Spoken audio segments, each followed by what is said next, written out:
نعرہ رسالت نعرہ حیدری آواز بلند سلوات خاندان عصمت و طہارت پہ باواز بلند صلوات پڑھیں۔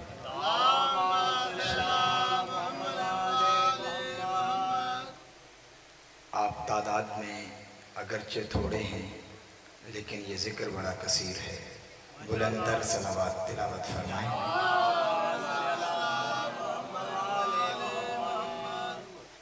آقا و مولا سرکار محمد مصطفیٰ پاک سرور کونین رسالت مآب صلی اللہ علیہ وآلہ وسلم کا فرمان ہے کہ شیطان دو طرح کے ہوتے ہیں، ایک شیطان انسانوں میں سے ہے، دوسرا شیطان جنوں میں سے ہے۔ فرمایا جو شیطان انسانوں میں سے ہے وہ مجھ اور میری آل پر درود پڑھنے سے بھاگتا ہے، بلند تر صلوات بھیجیں۔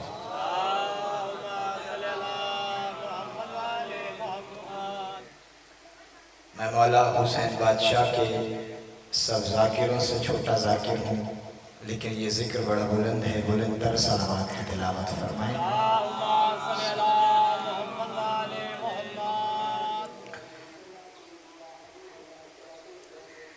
اذان ہونے جا رہی ہے، باواز بلند صلوات تلاوت فرمائیں۔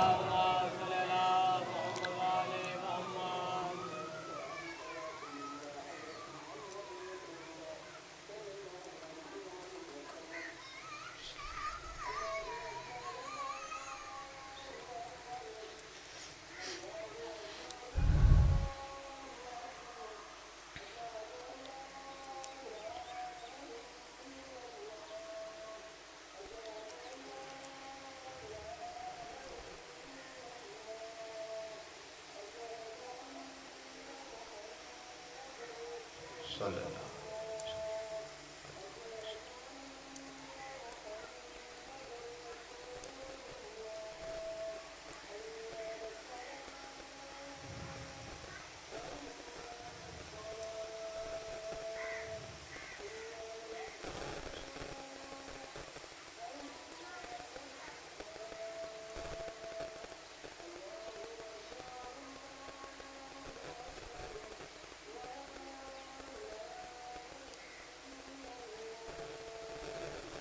درود کی تلاوت فرمائیں باواز بلند۔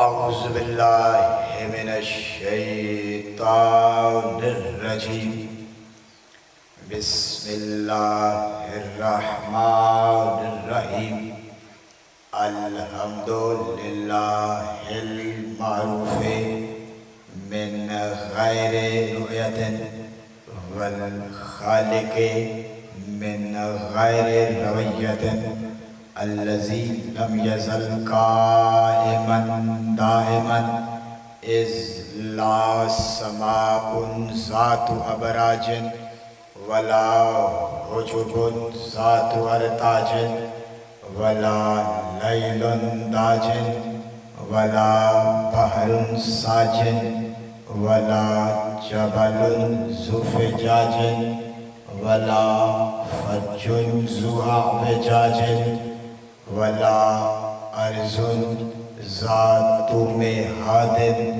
ولا خلق ذو اعتماد، الحمد للہ الذی جعلنا من المتمسکین بولایت امیر المؤمنین، الصلاة والسلام علی سیدنا و مولانا ابی القاسم محمد